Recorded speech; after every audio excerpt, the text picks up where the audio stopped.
नमस्कार। अभी हम बात करने जा रहे हैं प्लोस पार्टी के राष्ट्रीय अध्यक्ष पुष्पम प्रिया चौधरी जी से। इस बार ये इस बिहार विधानसभा चुनाव में कमर कस के आई हैं और जीतने के लिए आई हैं और ये घोषणा कर चुकी हैं कि हम दरभंगा विधानसभा से चुनाव लड़ेंगे। तो हम जानते हैं उसके बारे में। मैम, आप दरभंगा विधानसभा चुनाव लड़ने की बात आपके बारे में आ रही है। सही आ रही है। दरभंगा में ही पैदा हुए हैं, दरभंगा में ही बड़े हुए हैं, तो आपके जाहिर सी पिताजी बात। भी एमएलसी वहीं से रहे हैं। पिताजी तो एमएलसी 4 कंस्टिट्यूएंसी से थे, जिसमें बेगूसराय, दरभंगा, मधुबनी और समस्तीपुर चारों आता था। लेकिन दरभंगा विधानसभा शहरी एक अलग कंस्टिट्यूएंसी हुई।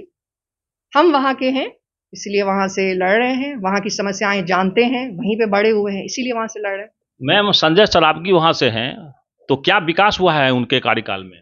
देखिए, इंडिविजुअली हम उनकी बहुत इज्जत करते हैं, क्योंकि हमारा उनसे बहुत पहले से जान पहचान रहा है। लेकिन ये उनके बारे में नहीं है। 20 साल पहले वो चुनाव जीते थे और दरभंगा की जनता ने उनको 20 साल तक मौका दिया। जो भी उनको लगा कि सही है, कर सकते हैं, वो उन्होंने किया।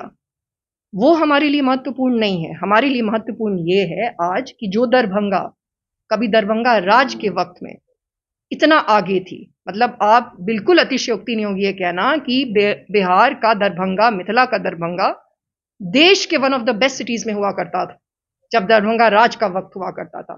आज भी आप जाएंगे तो देखेंगे कि बहुत सारी चीजें, हमारे पास पोलो फील्ड है, हमारे पास बड़ी सड़कें हुआ करती थी। आज जो सबसे बड़ी दिक्कत है दरभंगा की, वो ट्रैफिक की दिक्कत। घंटों घंटों दरभंगा में ट्रैफिक लगा रहता है। आम जनता बिल्कुल उससे त्रस्त है और इन लोगों के पास कोई प्लान ही नहीं है। 21वीं शताब्दी में 2025 में एक इतनी छोटी सी समस्या जो ट्रैफिक की समस्या है, उसका निदान कैसे करें, वो इन लोगों को नहीं आता है।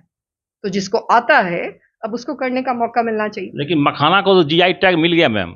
उससे क्या होगा? सबसे ज्यादा महत्वपूर्ण तो ये है ना कि जो किसान हैं, जो मखाना के लिए अपना हाथ जला रहे हैं, उनको वो पैसा मिल रहा है कि नहीं? क्या वो मिल रहा है? क्या ये सरकार असर्टेन कर सकती है कि उनको मिल रहा है? और मैथिली में कब हमरा सबके तरफ ई चीज कहल से हो जाइ छै, मखान, मधुबनी पेंटिंग, मैथिली के अहाँ जाने थे से भेले। ई जते चीज छै, सबके विकास करऽ पड़तै। और वो विकास के मतलब ई छै जे कि सबसे आखिरी में जे ठाढ़ छै, जे हाशिया पर जे लोग ठाढ़ छथिन, उनका ओकर फायदा पहुंच रहल छै कि नहीं। बिल्डिंग बना बना कर सिर्फ अनुसंधान केंद्र बना कर मखाना के नाम पर, ओइसे लोग के फायदा नहीं पहुंचा वाला छै।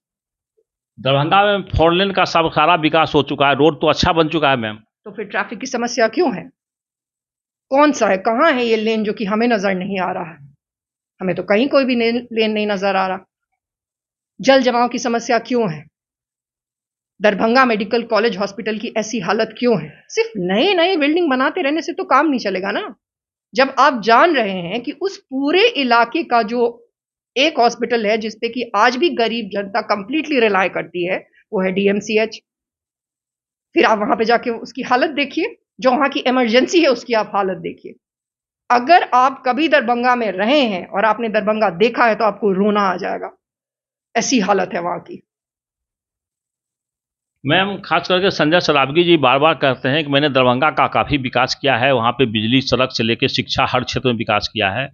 बड़े मतलब कॉलेज का निर्माण हो रहा है, डीएमसीएस में भी मतलब कि केंद्र के सहयोग से काफ़ी मतलब विकास होने की बात कही जा रही है। तो बहुत अच्छी बात है। आपको दिया ही गया था टाइम विकास करने के लिए, और 20 साल का वक्त दिया गया था। 20 साल का वक्त तो बहुत ज्यादा होता है ना। बाहर जगह पे तो ये नियम ही होता है कि 10 साल से ज्यादा आप चुनाव ही नहीं लड़ सकते। 14 करोड़ जनसंख्या है बिहार में।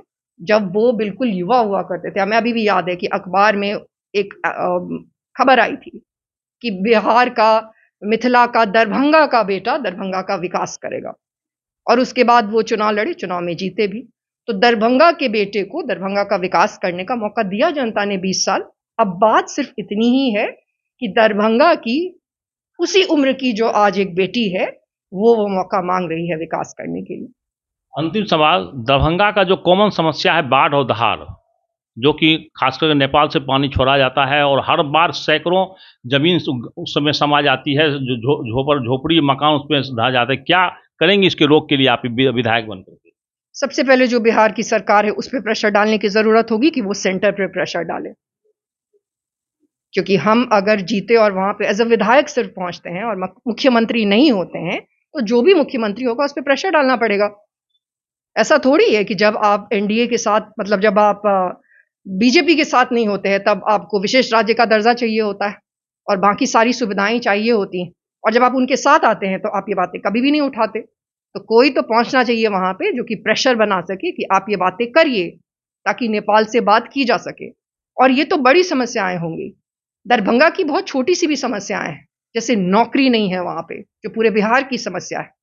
उद्योग नहीं है ये सब। उद्योग तो नहीं है। आपने तो अशोक पेपर मिल था, उसका नाम भी सुना होगा। पिछले 20 वर्षों में नीतीश बाबू वो खुलवा नहीं पाए। यही असलियत है। गरीबी बहुत है, पलायन भी बहुत होता है मैम। तो यही करते हैं ये लोग, ट्रेन देते हैं, ठीक है, एयरपोर्ट देते हैं कि चले जाइए, यहां से बाहर चले जाइए। यही करते हैं, यही काम वहां पे हुआ है। तो ये समस्याओं का जब तक निदान नहीं होगा, दरभंगा का कोई विकास नहीं होगा, और वो वक्त आ गया है कि अब ये हो। धन्यवाद। तो ये थे प्लोस पार्टी के राष्ट्रीय अध्यक्ष पुष्पम प्रिया चौधरी जी। ये विस्तार से बता रहे थे कि दरभंगा कंस्टिट्यूंसी से अगर हम विधायक चुने जाते हैं और यहाँ का अगर मुख्यमंत्री बनते हैं, तो निश्चित रूप से दरभंगा का विकास होगा और नेपाल से बात की जाएगी, बाढ़ और मतलब कटाव पे रोकथाम लगेगा। आप देखते रहिए प्रत्येक लाइव अपने साथी दीपक के साथ, अजय शंकर, पटना।